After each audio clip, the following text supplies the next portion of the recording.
In a chilling reflection of social degradation, the lifeless body of a newborn baby boy was recovered from a forested area near Kenaniah Bazar under the Kamalasagar Assembly constituency on Saturday evening. The discovery has sent shockwaves through a local community, highlighting a grim and inhumane act of abandonment.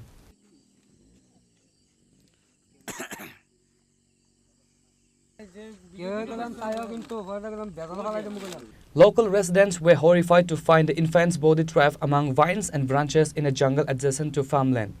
It appears the child, estimated to be just a month or two old, was stuffed into a bag and hurled into the thicket where the bag snagged a foliage, leaving the infant suspended in the air.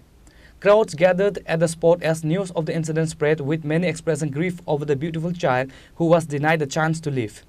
Upon receiving information, a team from the Madhopur police station rushed to the scene to recover the body.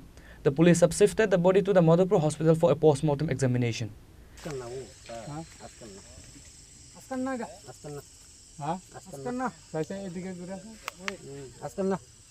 ঘটনাটা এখানে রাস্তার পাশে কে জানি একটা বাচ্চা ফালাইতে গেছে।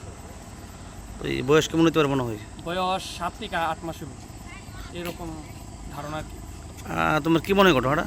ঘটনাটা মনে হয় কিছু অবৈধ সম্পর্কের মতো মনে হয়। তারপর কি হয়েছে, এখন কে আসছে? এখানে পুলিশ প্রশাসন আছে, এটা দেখতেছি। এলাকাটার নাম কি? এলাকাটার নাম কেনানিয়া বাজারের পাশেই হয়েছে ঘটনা।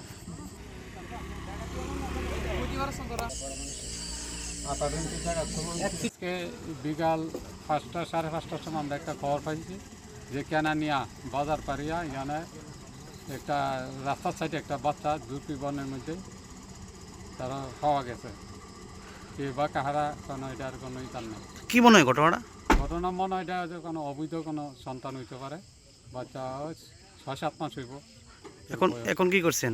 কখন আমরা হসপিটাল নিতে আসি, পোস্টমর্টম করবো। Investigating officers are currently canvassing the area, looking into recent pregnancies and hospital records of local women and young girls to identify the biological mother. A formal case has been registered and the search for those responsible continues. Reporter Bejivan from Bishalgarh, Chini, Khorang.